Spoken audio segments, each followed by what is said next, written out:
महाराष्ट्र नवनिर्माण सेनेचे अध्यक्ष सन्माननीय राजसाहेब ठाकरे यांना नम्र विनंती करेन.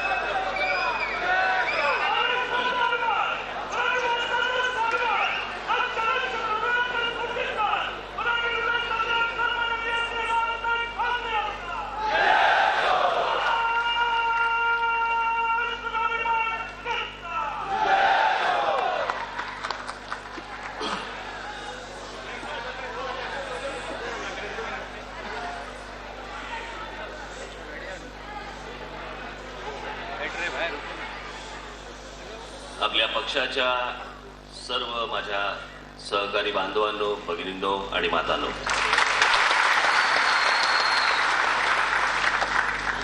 पक्षाला वर्ष झाली 8. आले की काय?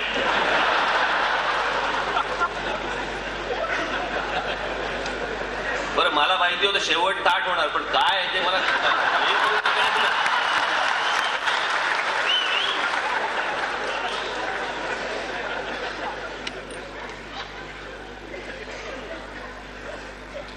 आज आपल्याला पक्षाला 8 वर्ष पूर्ण होत आहेत आणि आपण 9व्या वर्षामध्ये सर्वजण पदार्पण करत आहोत. तुमच्या सर्वांच्या सहकार्यामुळे मी हे सगळं पुढे नेऊ शकलो, नेतोय, नेत राहीन.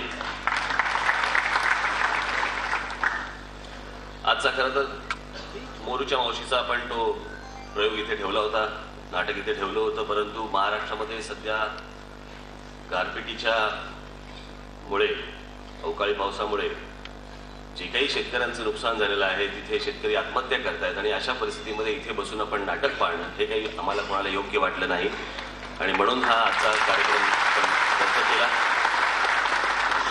रद्द कार्यक्रम जरी केला असला तरी तुम्हाला भेटणं हे आवश्यक होतं, कारण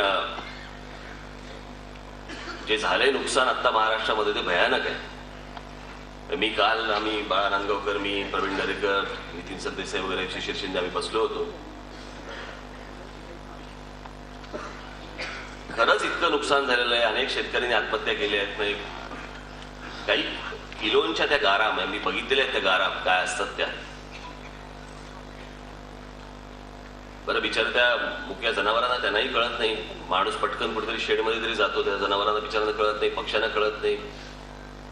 आणि इतकं ते सगळं नुकसान, आज पिकांचं सगळं नुकसान झालेलं आहे.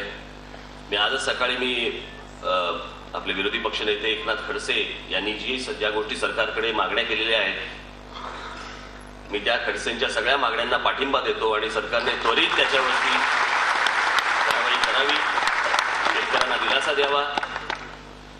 खरं तर आत्ताच्या या सगळ्या परिस्थितीमध्ये तिथे एकतर निवडणुकाही लागलेल्या आहेत, जिथे नुकसानही झालेलं आहे. अशा परिस्थितीमध्ये कशा निवडणुका लढवायच्या?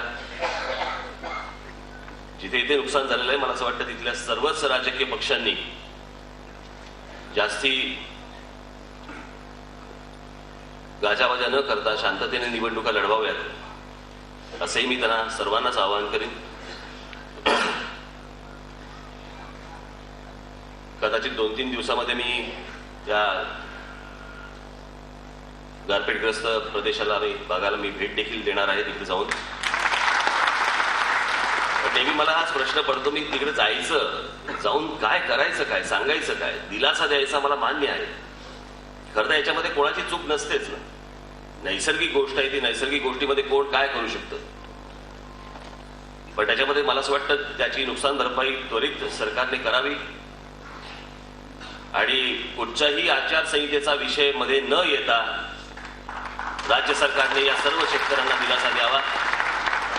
फक्त ते पैसे देताना मध्येच निवडणुकीचा फंड काढू नये,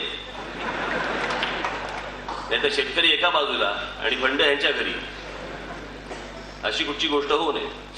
मी आज काय फार तुमच्याशी बोलायला आलो नाही. मी तुम्हाला सर्वांना शुभेच्छा देण्यासाठी आलोय. मध्यंतरीच्या काळामध्ये तुम्हाला सगळ्यांनाच वाटत असेल काय चाललंय काय याचं. गप्प गप्प आहे, शांत शांत आहे.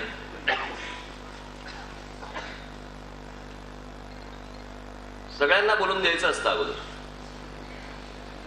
आणि योग्य वेळी मुसंडी मारायची असते.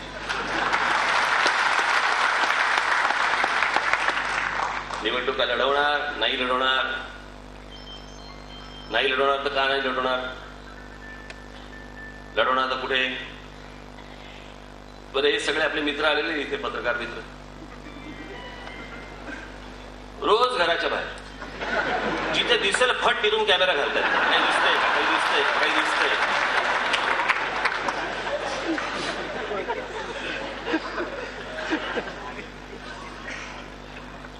बरं, मी त्याला सांगितलं, बाबा मी काय जे काय मला सांगायचं असेल तर मी योग्य वेळेला सांगेन.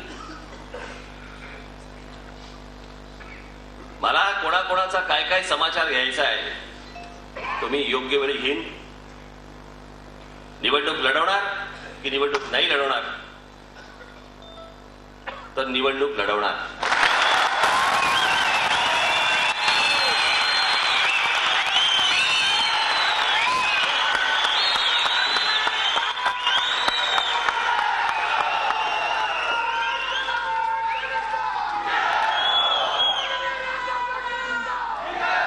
माझी काय आपली सगळ्यांची ताकद आहे ना ती देखील दाखवून देणार.